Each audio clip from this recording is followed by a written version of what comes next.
حضور سید الکونین صلی اللہ علیہ وسلم صرف نبی اور رسول ہی نہیں ہیں، بلکہ نبی الانبیاء اور سید النبیین والمرسلین بھی ہیں۔ اسی وجہ سے آپ میں کچھ خصوصیات ایسی بھی تھیں جو دوسرے انبیاء علیہ السلام میں نہیں تھیں۔ چنانچہ آپ نے خود ایک حدیث میں فرمایا، مجھے دوسرے انبیاء علیہ السلام پر 6 باتوں میں فضیلت دی گئی ہے۔ مجھے جوامع الکلم عطا کیے گئے، میری مدد مجھے روب دے کر عطا کی گئی ہے، مال غنیمت میری شریعت میں حلال کیا گیا ہے، میرے لیے ساری زمین مسجد اور سامان تیمم بنائی گئی ہے، میں تمام مخلوق کی طرف بھیجا گیا ہوں۔ اور فرمایا انبیاء کا سلسلہ مجھ پہ ختم کیا گیا۔ دیکھو بھی اس میں ذرا برابر بھی شک نہیں ہے کہ سید الکونین صلی اللہ علیہ وسلم تمام انبیاء سے افضل ہیں، اعلیٰ ہیں، کیونکہ اللہ رب العالمین ہے۔ تو اپنی کتاب میں اللہ رب العالمین نے حضور صلی اللہ علیہ وسلم کے بارے میں فرمایا وَمَا أَرْسَلْنَاكَ إِلَّا رَحْمَةً لِّلْعَالَمِينَ، کہ ہم نے آپ کو تمام جہانوں کے لیے رحمت بنا کے بھیجا ہے، یعنی ساری کائنات اپنی بقا میں آپ کی محتاج ہے۔ چونکہ آپ تمام جہانوں کے لیے رحمت ہیں، اور میرے دوستو یہ ایک فطری اصول ہے کہ اپنے وجود کی بقا کے لیے ہر چیز کو رحمت کی ضرورت ہے، اسی وجہ سے ساری کائنات آپ کی محتاج ہے۔ اسی افضلیت کی وجہ سے تمام انبیاء اور رسل سے آپ پر ایمان لانے کے لیے اقرار لیا گیا تھا، اور اسی لیے آپ ساری کائنات بلکہ عرش اور کرسی سے بھی افضل ہیں۔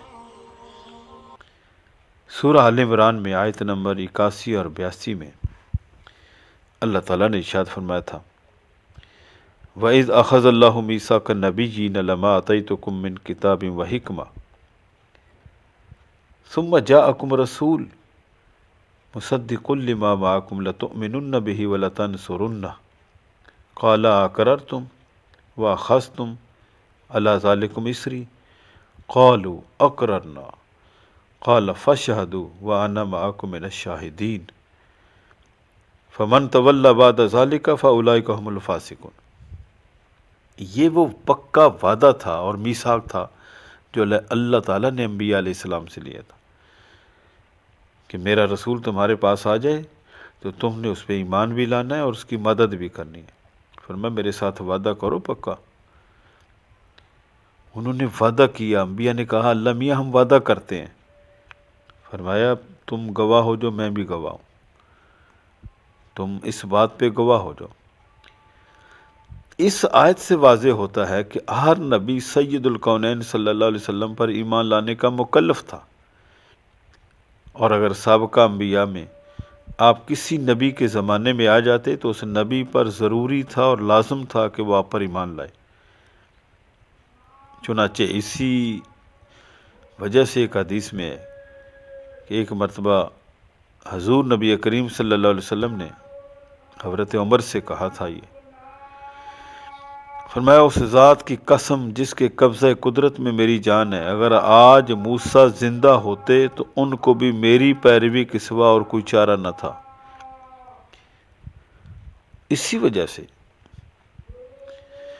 اور دوسری اور بھی کئی روایات کے اندر ایک مرتبہ حضور نبی کریم صلی اللہ علیہ وسلم نے فرمایا خدا کی قسم اگر موسیٰ تمہارے زمانے میں زندہ ہوتے تو ان کو بھی میری پیروی کے سوا کوئی چارہ نہ تھا۔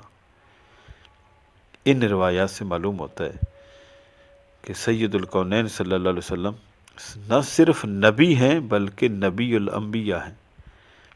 آپ اپنی خلقت کے لحاظ سے تو اول النبیین ہیں، یعنی سب سے پہلے نبی ہیں خلقت کے اعتبار سے، اور بعثت کے اعتبار سے، تشریف لانے کے اعتبار سے خاتم النبیین ہے۔ اسی لیے حضرت ارباز بن ساریہ رضی اللہ عنہ فرماتے ہیں کہ کہ ایک روز سید الکونین صلی اللہ علیہ وسلم نے فرمایا میں اللہ تعالیٰ کے نزدیک اس وقت بھی خاتم النبیین لکھا ہوا تھا جب کہ آدم ابھی اپنی مٹی میں تھے، اور ان قریب میں تم کو اپنی ابتدا کے متعلق بھی بتاؤں گا۔ میں ابراہیم کی دعا اور عیسیٰ کی بشارت ہوں، اور میں اپنی والدہ کا خواب ہوں جو انہوں نے اپنی ولادت کے وقت دیکھا تھا۔ میں اپنی والدہ کا خواب ہوں جو انہوں نے میری ولادت کے وقت دیکھا تھا، اور بے شک ان سے ایک نور نکلا جس سے ملک شام کے محلات روشن ہو گئے تھے۔ اسی لیے فرمایا میں خاتم النبیین ہوں۔ اللہ تعالیٰ نے مجھے سید الانبیاء، نبی الانبیاء، خطیب الانبیاء، سید النبیین والمرسلین بنا کے بھیجا ہے۔